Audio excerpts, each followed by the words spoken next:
Creo que también es importante enfatizar ahí de que no es de que existen tres voluntades dentro de Dios y que el Hijo está eternamente sometido al Padre. Dios tiene una sola voluntad.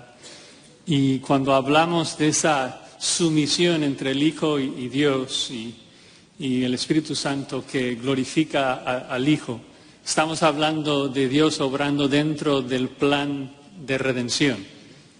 Los teólogos de años pasados lo llamaban la economía de la redención. Y aún en ese texto que Sugel menciona, 1 Corintios 11:3, no es de que dice de que el Padre es la cabeza del Hijo, quien es la cabeza de los hombres, sino usa el término mesiánico de que el Padre, o sea, es la cabeza de Cristo, hablando de su ministerio en la redención. Y creo que esto es importante enfatizar eso, de que por un lado tenemos la Trinidad ontológica en cuanto a su ser. Dios es igual, el Espíritu Santo comparte todos los atributos del Padre y del Hijo, pero en la Trinidad económica, en su función, en la forma que obra con la humanidad, voluntariamente el Hijo se somete al Padre, el Espíritu al Padre y al Hijo. Un texto que ilustra eso, de nuevo, lo que acaban de explicar nuestros hermanos, entre muchos, es Isaías 42:1, en el primer cántico del 4 del siervo, recuerdan en Isaías. Obviamente no, como sabemos, la Trinidad no se revela de manera exacta, precisa, como en el Nuevo Testamento, pero ya el Espíritu de Dios establece las bases para que en la revelación del Nuevo Testamento ya digamos que esos huecos son llenos. Pero apuntando al bautismo del Señor, Isaías 42:1, ahí ves a las tres personas. Está hablando el Padre: he aquí mi siervo, apuntando al siervo sufriente, al Mesías, al Hijo. Yo le sostendré, mi escogido, en quien mi alma tiene contentamiento, he puesto sobre él mi espíritu. Entonces, de nuevo, lo que decía nuestro hermano Sugel y afirmó Josías, misma esencia, diferentes funciones. Sí, yo creo que ese es el énfasis principal, ¿verdad? Rol o función, y bajo ese aspecto sometimiento en un momento dado no conlleva que una persona es inferior, y de la misma manera tampoco en la Trinidad es así, ¿verdad? Ni el Hijo ni el Espíritu Santo. Y ilustrando dentro del contexto, como también se ha explicado anteriormente, ¿no? Otro pasaje es Marcos 14:36, muy conocido, en el que Jesús está orando en Getsemaní y en su humanidad, ¿verdad? Plenamente Dios, plenamente hombre, viviendo esta vida en su humanidad, como nosotros en todo, pero sin pecado, está llorando al Padre. Y evidentemente, aunque la voluntad es la voluntad eterna, trina desde el pasado, y estaba cumpliendo el plan eterno establecido desde la eternidad pasado por la Trinidad, pues Él en su humanidad ora: Padre, yo sé que tú puedes todas las cosas, ¿no? Si es posible, pase de mí esta copa, pero no se haga mi voluntad, sino la tuya. En ese aspecto no consideramos que el Hijo es menor al Padre.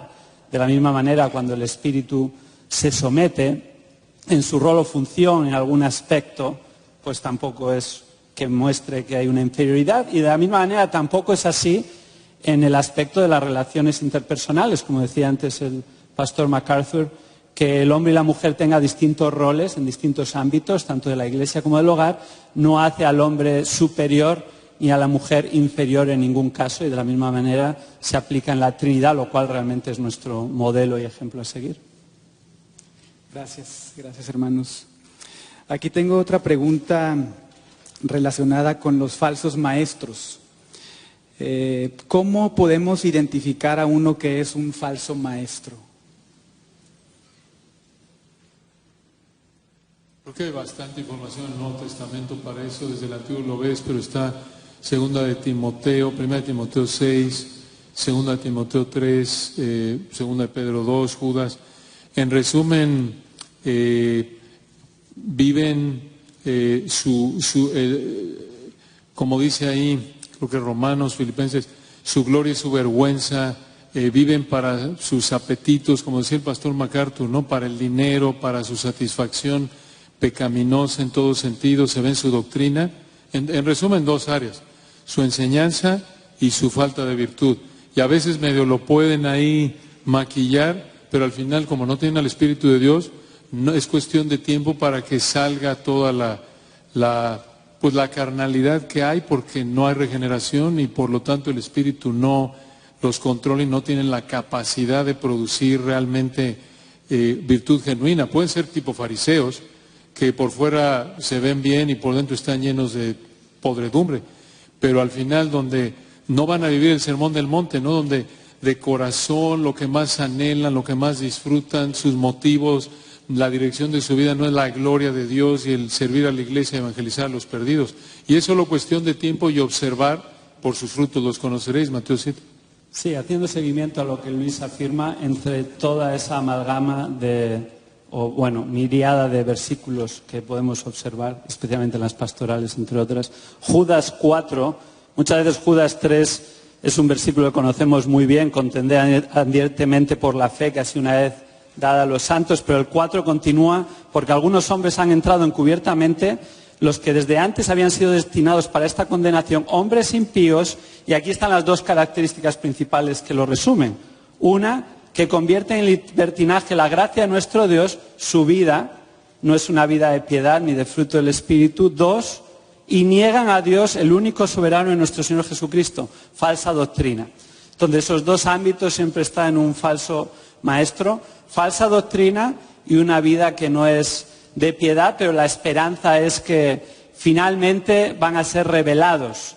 Muchas veces a lo largo de esta vida sale a la luz, pero aún si no es en esta vida, a Dios no le pueden engañar y confiamos que finalmente Él también va a proteger a su iglesia verdadera. Muy bien dicho. Tratando de conectarlo un poquito también con el tema de los carismáticos, pienso en 1 Juan 2:27. El contexto en 26 dice, os he escrito esto sobre los que os engañan. O sea, estamos hablando de falsos maestros. Y dice, pero la unción que vosotros recibisteis de Él permanece en vosotros y no tenéis necesidad de que nadie os enseñe, así como la unción misma os enseña todas las cosas. En griego es explícito, no tiene necesidad de que alguien en particular os enseñe. Y creo que enfatiza otro aspecto del falso maestro que mencionó también Pastor MacArthur, de que enseñan de que la gente los necesita a ellos, porque ellos tienen una comunicación privada con Dios, tienen sus profecías, tienen sus sueños y ustedes me necesitan. No exhortan a la gente a probar lo que están diciendo con la palabra. O sea, un verdadero maestro está constantemente diciendo, véanlo, ¿no? Sean como los bereanos y escudriña lo que dice. El falso maestro dice, créeme, ¿por qué? Por la visión que tuve, por mi profecía. Solo quería añadir, y gracias, a los tres, pero Luis, gracias por haber remarcado esas dos características principales, pero es el hecho de que la iglesia, los miembros de la iglesia tienen una responsabilidad. A veces hay un temor religioso, supersticioso incluso, que no permite que los miembros de la iglesia ejerzan su discernimiento. Y ven a un hombre predicar cosas que no están en la Biblia, ven a un hombre con un carácter que es completamente contrario al de 1 Timoteo 3 y Tito 1, que es el carácter que debe tener un siervo del Señor, un pastor, pero tienen temor de juzgar, tienen temor de evaluar el ministerio de ese hombre.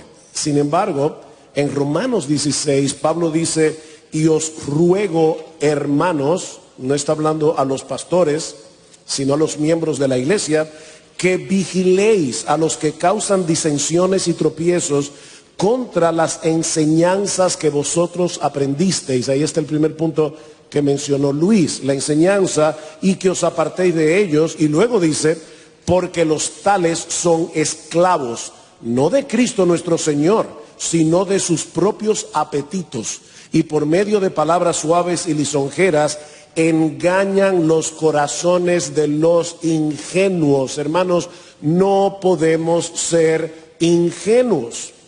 Si una persona está hablando cosas que no están en las Escrituras, porque supuestamente tiene una conexión directa con el cielo, como decía Josías, y su carácter es evidentemente contrario al carácter de la piedad, ese hombre es un falso maestro.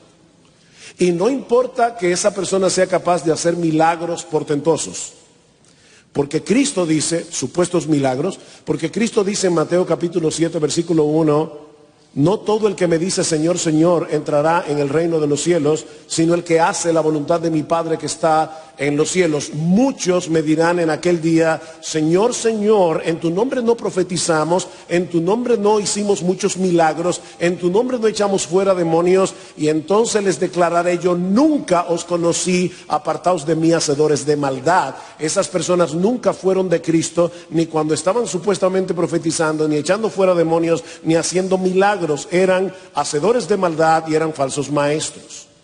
Así que, hermanos, recuerden lo que decía Chesterton, un escritor inglés: cuando vamos a la iglesia debemos quitarnos el sombrero, pero no la cabeza. Tenemos que ejercer el discernimiento. Gracias, hermanos. Ya que tenemos un poquito de claridad respecto a cómo identificar un falso maestro, quizá esta pregunta es un poquito difícil de contestar porque depende de cada situación en particular. Pero, ¿qué hacer si sospecho que en la iglesia alguno de los ancianos, líderes o incluso el pastor principal es un falso maestro?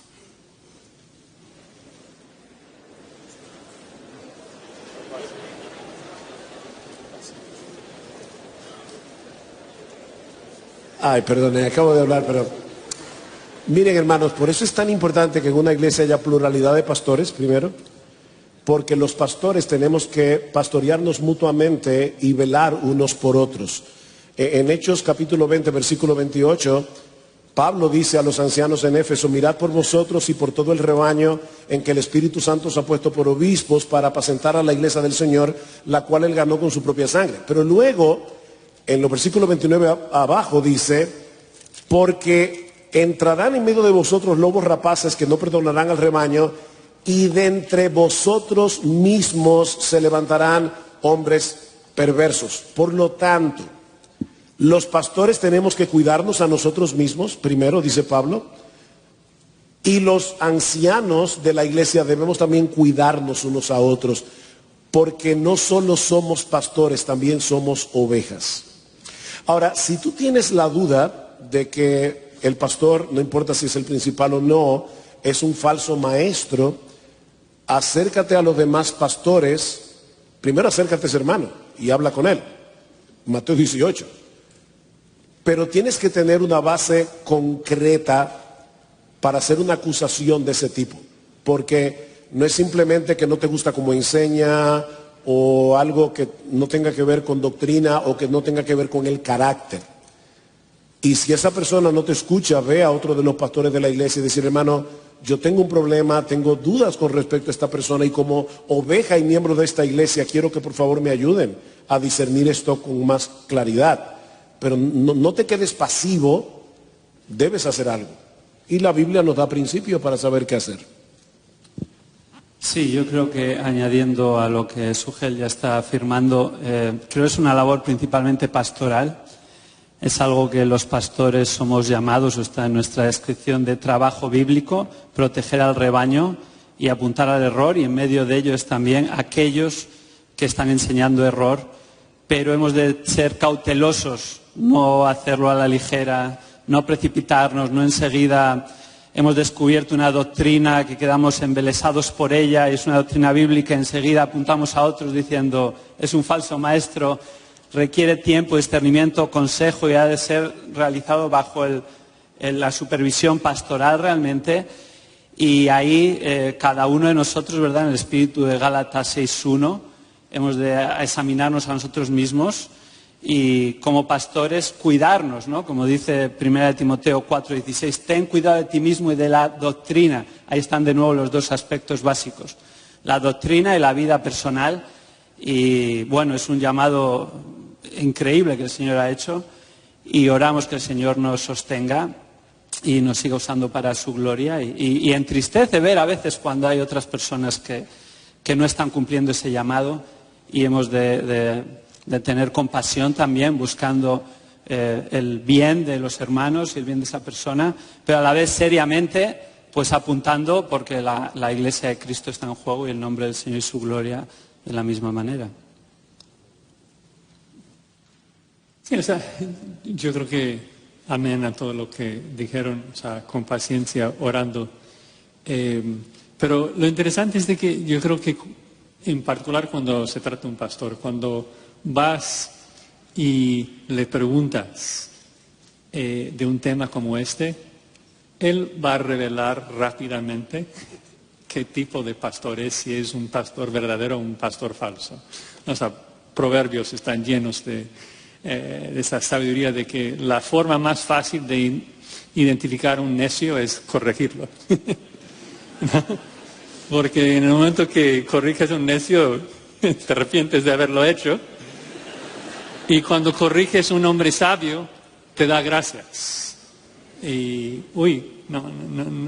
no estaba intentando enseñar esto, perdóname, y demuestra un corazón humilde. Sí, y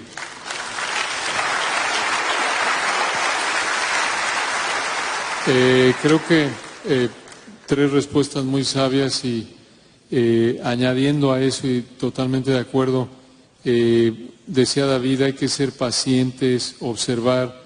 Nos dice 1 Timoteo 5:25 que las obras que no son buenas no pueden permanecer ocultas.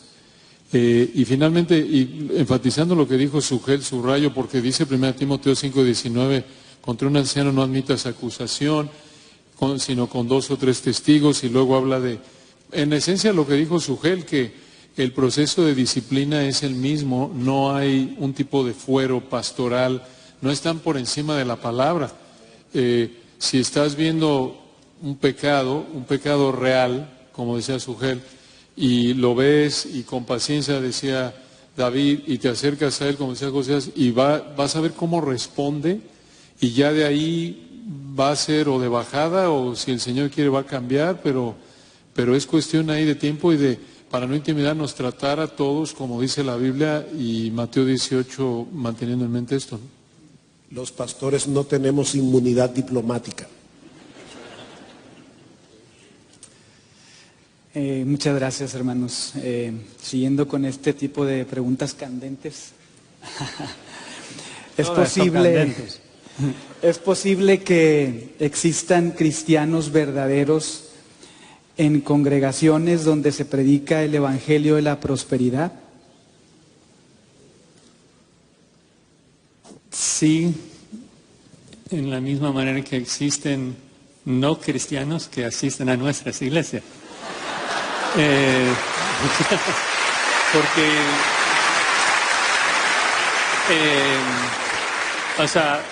porque uno puede asistir a una iglesia sin creer lo que esa iglesia enseña, pero solamente así, ¿no? No es posible que alguien asista a una iglesia que enseña un evangelio falso de la prosperidad y que sea salvo por ese falso evangelio. Tendría que ser salvo a pesar de lo que está enseñando. Pero vemos a lo largo de la historia que esto pasa. O sea, esta palabra de Dios es poderosa, ¿no? Aunque alguien esté predicando mal, si la persona va a su casa y lee la Biblia, Dios le puede salvar. Lo vemos con Lutero y los reformadores. O sea, Dios los salvó estando dentro de la iglesia, o sea, católica. Y obviamente la enseñanza católica no puede salvar, pero la Biblia salva. Y es interesante porque nosotros acá, o sea, obviamente es una iglesia grande, y entonces, o sea, todos los meses hay gente llegando, visitando y queriendo hacerse miembros. Y algo que pasa muy a menudo es de que llegan y es el momento de hacer la entrevista para la membresía y nos dicen que básicamente en los primeros 2 o 3 meses de estar acá que Dios les ha salvado. Interesante, comenzamos a charlar y preguntar la historia. No, es de que hace 9 meses estuve dentro de una iglesia carismática y sentí que hoy me estaba muriendo de hambre y comencé a buscar ayuda, les encontré. Y luego llegué y ahí es donde, cuando empecé a escuchar la sana doctrina, luego Dios me está cambiando más. Y luego siempre les pregunto, oye, pero ¿por qué crees que sentiste hambre por la palabra estando en esa iglesia carismática? ¿Será que eso es una obra del Espíritu Santo en tu vida? De que llegaste a la salvación y luego estabas ahí frustrado porque el pastor no te está alimentando y por eso viniste. Y creo que en muchos casos es la realidad de que Dios salva en cualquier lugar, pero repito, a pesar de lo que la teología carismática enseña. Sí, evidentemente es posible, pero como decía Josías, ¿no? Aquellos que son salvos vienen luego a iglesias donde se enseña la sana doctrina, pero vienen desnutridos y desengañados mayoritariamente. Y en otras ocasiones nuestra experiencia es la misma en la iglesia. Tal vez piensan que vienen siendo creyentes, pero no han sido expuestos a un evangelio verdadero y puro. Y después de un tiempo, expuestos a la sana doctrina, se dan cuenta que no conocían al Cristo de la palabra, ni habían escuchado el evangelio verdadero, y el Señor les salva.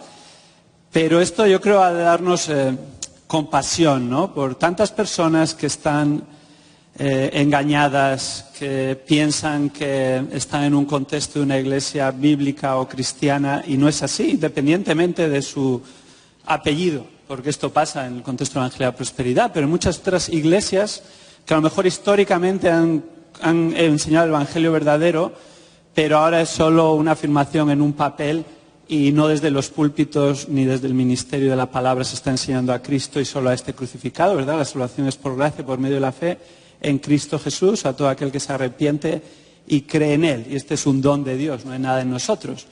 En cualquier lugar que no se predique este Evangelio, no puede haber salvación independientemente de cómo se llame esa iglesia.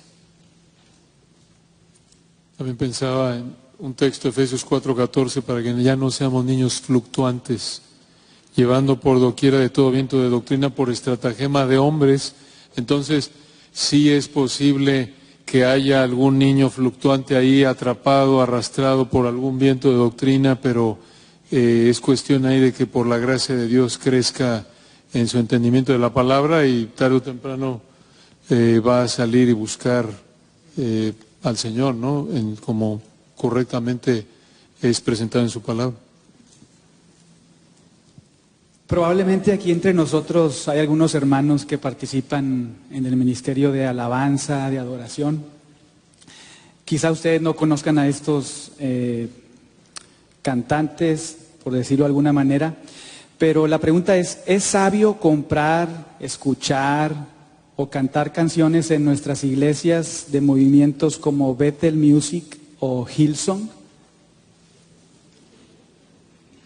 Bueno, yo creo que toda música, independientemente de quién la cante o la produzca, ha de ser pasada por el filtro de lo que dice y enseña la palabra. Independientemente si es famoso, si no es famoso, si me gusta cómo canta, la producción, cuántos seguidores tiene en las redes sociales, porque eso puede llegar a ser engañoso. Es el filtro de la palabra. No quiere decir que tal vez siempre ministerios que tal vez no serían 100% recomendables no tengan algunas canciones buenas conforme a la palabra. Pero la pregunta sería, ¿es sabio exponer y usar esas canciones excepcionales, que son la excepción que confirma la regla, y exponer a los hermanos de la congregación un ministerio que mayoritariamente no es conforme a la palabra? Yo creo que tenemos que tener cuidado, y ahí es de nuevo el ministerio pastoral de enseñar al respecto, y hemos de entender los pastores que aunque no cantemos, no dirigimos la alabanza en el sentido musical, los pastores son los líderes de alabanza en el sentido de que tienen que supervisar lo que se canta y tienen que asegurarse que es conforme a la Escritura. Entonces, independientemente del ministerio, ese tiene que ser el filtro y tenemos que crecer en discernimiento y tener cuidado de que por medio de la música no nos entre falsa doctrina, porque además muchas veces lo que al final muchos recuerdan, ¿verdad? Porque es pegadizo y queda en nuestra mente, entonces aún más peligroso. Tal vez aquí el problema, como dice David, es un asunto de sabiduría por la asociación, porque hay ministerios como los que se mencionaron en esa pregunta que tienen algunos himnos excepcionales, pero el hecho de tú poner, por ejemplo, en nuestra iglesia, que se pone, ¿verdad?, el himno, quién lo compuso, de dónde viene, porque es correcto hacerlo.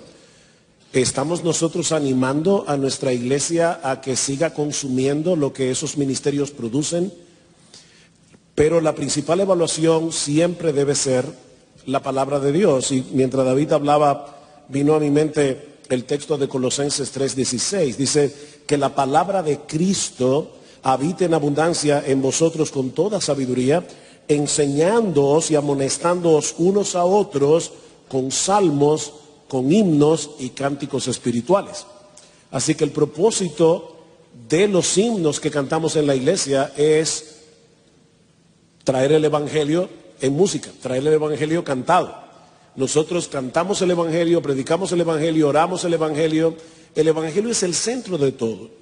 Y por lo tanto, si un himno, por más hermoso que sea y por más que yo sienta que eleva mi alma, si no está lleno de la palabra de Cristo, entonces no vale la pena cantarlo. Es lo primero. Pero lo segundo, como decía, es el asunto de la asociación.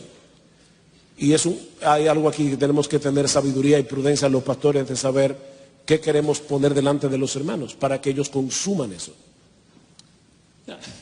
Yo tal vez hablaría un poco más fuerte. O sea, a los falsos maestros hay que taparlos la boca, o sea, no escucharlos. Entonces, bueno. O sea, es serio, ¿no? O sea, la falsa enseñanza es gangrena, daña. Y si alguien me diga, o sea, mira, está bien que yo escucho este mensaje de ese falso maestro porque me parece que esos 10 minutos son buenos. O sea, si es un falso maestro, no escuchamos nada, aunque 10 minutos sean buenos. Queremos que nuestros hogares sean hogares que exaltan a Cristo, que la Escritura sienta en casa, en nuestra casa, en nuestro corazón. Y yo creo que hay música cristiana abundante para escuchar. Es mejor escuchar buenos himnos, buenos cantos, en vez de invitar a falsos maestros a llenar nuestras mentes con algunas buenas letras. Pensándolo.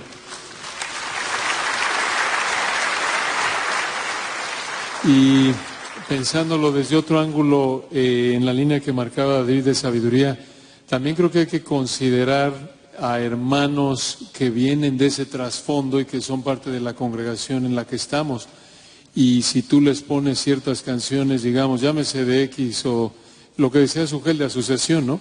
Que si es de ese grupo y el Señor los rescató de ahí, si tú empiezas a usar esas canciones sabiendo tú de dónde vienen, es probable que les contribuyas a que tropiecen. Entonces yo lo vería también desde el ángulo, como decía David, de sabiduría también de considerar al hermano débil, ¿no? Una aplicación ahí de 1 Corintios 8, ¿no? Y 10, 8, 9, 10, ahí del que salió de la idolatría y el hermano fuerte que no le importa y come la carne, le sale más barata aunque se la dedicaron a un ídolo. Y el otro dice, no, pero se aterra porque como no concibe. Entonces creo que eso llega a pasar y puede incluso, otra vez, este es otro tema, pero creo que puede brincar ahí el área de la libertad cristiana, de gustos, preferencias, opiniones, que llega no por nada a dividir iglesias, el área de preferencias en el área de la música, porque algunos no pueden, su conciencia no les permite cantar a lo que saben de dónde salió, y otros dicen, pues no importa, lo que importa es que estás centrado en el Señor, sí, pero al hermano no puede separarlo de que salió de Hillsong o de X, porque el hermano estaba ahí revolcándose en Hillsong.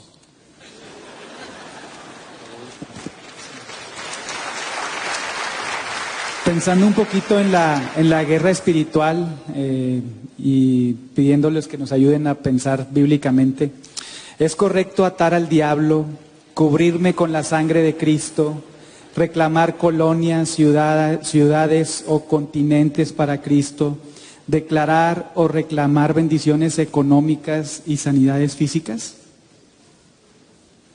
No.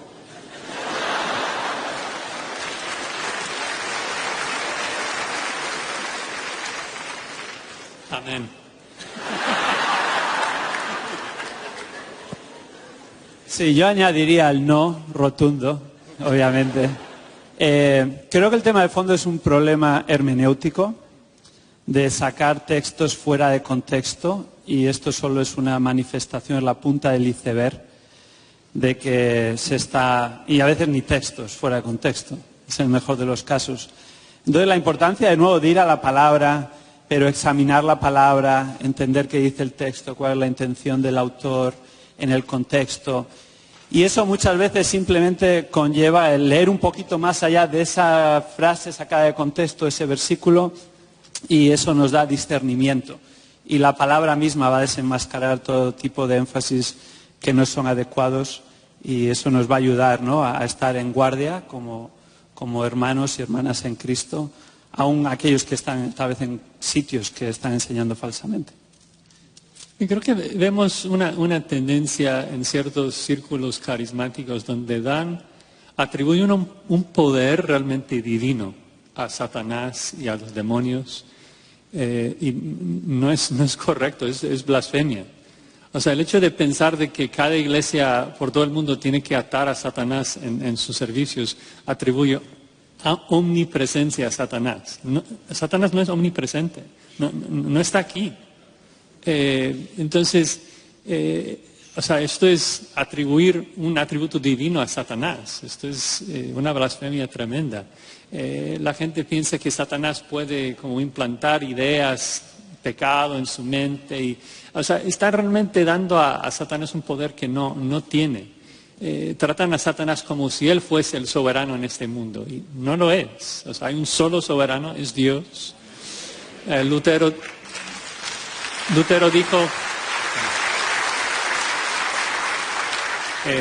dijo que aún el diablo es el diablo de Dios. O sea, Dios es quien controla todas las cosas y nosotros nos sometemos a Dios, ¿no? No tenemos que estar atando al diablo, tenemos que resistir al diablo y huirá de nosotros. Tenemos que obedecer los mandatos bíblicos de derrumbar sus argumentos, llevar cautivo a todo pensamiento a Cristo, y eso es todo. No, iba solo a ilustrar que, en primer lugar, y esto creo que lo va a tocar Josías en uno de los talleres, el por qué no creemos en la actualidad en los dones de milagros, uno de los cuales era discernimiento de espíritus, la capacidad de poder ver a alguien como Pablo en Hechos y decir, este está endemoniada, este solo está enojado, ¿no? Digamos. Sí, una distinción importante, ¿no? En primer lugar, no tenemos ya esa capacidad, no estamos en la época apostólica, ¿no? En segundo lugar, ves Daniel 10, creo que es un muy buen ejemplo de que, además de que no existe ejemplo alguno de esa práctica de demonios territoriales y demás, probablemente parte del error está en Daniel 10, en donde recuerdan ahí, Daniel está orando, lleva 3 semanas orando, ayunando, esperando respuesta, sale la respuesta, pero él no tiene ni idea, él está ayunando, orando, humillado, y hasta que por revelación especial a un profeta, lo cual era excepcional aún en la época en la que Dios estaba escribiendo su palabra, le dice este mensajero que el Señor envió, que Daniel 10:13, el príncipe del reino de Persia se me opuso. Daniel no tenía ni idea. Es un recordatorio de que no tenemos ni idea de lo que pasa en el ámbito, en la esfera espiritual, como Job tampoco tuvo idea. Pablo tuvo idea por revelación que fue un mensajero de Satanás, 2 Corintios 12, pero es un recordatorio para evitar el error de ver demonios detrás de toda piedra, toda puerta, todo acontecimiento. No tenemos idea, porque no estamos en esa época.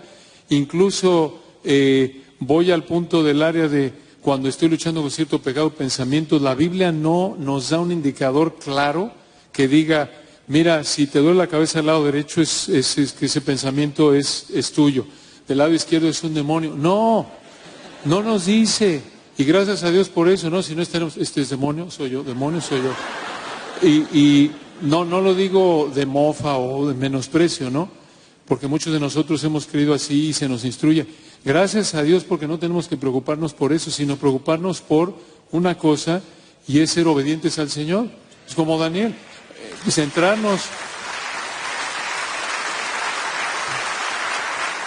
Centrarnos en nuestra santificación, centrarnos en que la palabra de Cristo mora en abundancia en nosotros, centrarnos en someternos al Señor, en cuidar nuestros pensamientos, en si tu ojo derecho te es ocasión de querer, sácalo y échalo, evitar cualquier fuente de tentación de manera drástica, no nos metas en tentación, dependiendo del Señor en oración. Y palabra, andar en el Espíritu, esa es nuestra responsabilidad. No está tratando ahí de ver, ¿será demonio o no? A ver, No, Dios no nos ha dado esa facultad, ni capacidad, ni responsabilidad. Es interesante que el único pasaje, o el pasaje más claro en el Nuevo Testamento que habla de la lucha que los creyentes tenemos, es Efesios capítulo 6. Y el consejo de Pablo no es que atemos al diablo, ni que estemos por ahí haciendo, ¿cuáles fueron las palabras que tú usaste? Atar, no sé qué. Cubrirme con la sangre de Cristo. Sí, cubrir, declarar, exacto. etcétera. ¿Cuál es el consejo de Pablo? Luego de decir que no tenemos lucha contra sangre y carne, dice, por tanto, tomad toda la armadura de Dios para que podáis resistir. Cuando lees todas las piezas de la armadura, te das cuenta que lo que Pablo está diciendo es, apertréchate del Evangelio. Cimenta tu vida en lo que ya Cristo hizo en la cruz del Calvario para perdonar todos tus pecados y para liberarte de la esclavitud del pecado. El pecado todavía mora en nosotros, pero ya no somos esclavos del pecado. Nuestro rey se llama Jesús y por lo tanto debemos afianzarnos en el Evangelio, en la obra que ya Cristo hizo a nuestro favor. Entonces, en vez de estar atando y cubriéndote con la sangre de Jesús y todo lo demás, apertréchate del Evangelio. Cubre tu mente con el Evangelio. Usa el escudo de la fe. Usa las promesas de Dios para no ser engañado por las tentaciones y sutilezas del pecado. Y si yo no puedo, a veces, no que no puedo, sino que a veces es extenuante luchar con mis propios pecados, mucho menos voy a estar atando todos los demonios que hay en República Dominicana. Yo ya tengo suficiente con pelear mis propias batallas. Entonces, empapa tu mente de la palabra de Dios, afiánzate en las promesas de Dios y en lo que ya Cristo hizo por ti en la cruz del Calvario, y vas a poder pelear bien esta batalla con toda la armadura. Se nos está acabando el tiempo y pensando en lo que decían ahorita acerca de la santificación, en cuanto a la santificación progresiva, un cristiano para poder progresar en su santificación necesita de sueños, visiones, palabras del cielo. No. Me va a tocar predicar acerca de la santificación progresiva. Bueno, no a mí. Yo voy a tocarlo incidentalmente al hermano Alex Montoya. Pero ciertamente no, nosotros tenemos en las Escrituras todo lo que necesitamos. Y prueba de eso es lo que Pablo le dice a Timoteo. Toda la Escritura es inspirada por Dios y es útil para enseñar, para redarguir, para corregir, para instruir en justicia, a fin de que el hombre de Dios sea completo, sea maduro y esté enteramente preparado para toda buena obra. Mis hermanos, este libro es suficiente, no necesitamos absolutamente nada más.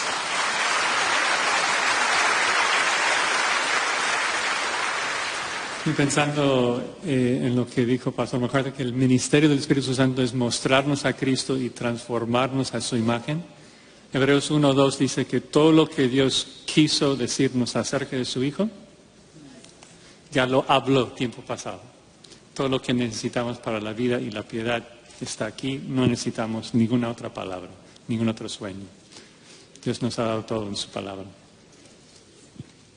Sí, en esa línea lo que la palabra nos anima y nos llama y nos ordena a desear, es lo que afirma 1 Pedro 2:2, ¿no? Desead como niños la leche espiritual no adulterada de la palabra, para que por ella crezcáis para salvación, para que progresemos en la salvación que ya tenemos. Y eso es lo que deseamos verdaderamente el cristiano verdadero, porque añade el versículo 3, si es que habéis probado la benignidad del Señor, si eres un creyente verdadero, vas a desear la palabra y es por medio de la palabra que vas a crecer en semejanza a Cristo y vas a crecer en tu santificación progresiva.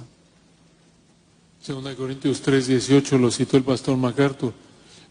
Mirando en un espejo en la palabra, el Espíritu nos lleva de un nivel de gloria al siguiente nivel para que, José lo ha explicado varias veces en varias predicaciones en las últimas semanas, conforme estudiamos la palabra, ves la perfección de Cristo, ves tu pecado, veo que necesito imitar su humildad, o como decía David, veo, hombre, el Señor es tan bueno conmigo, necesito ser más agradecido, perdóname, Señor, y va cambiando tu manera de pensar y actuar por la obra del Espíritu conforme estás entendiendo la palabra y tienes el deseo producido por el Espíritu. Él produce en ti el hacer, el querer como el hacer, y tienes el deseo y vas pensando, hablando, viviendo de una manera más parecida a Cristo. Eso es 2 Corintios 3:18, y ahí no habla de ningún tipo de visión, solo de mirar, debido a que nos hizo nacer de nuevo, la gloria del Señor, esto es las perfecciones de Cristo como se reveló en su palabra.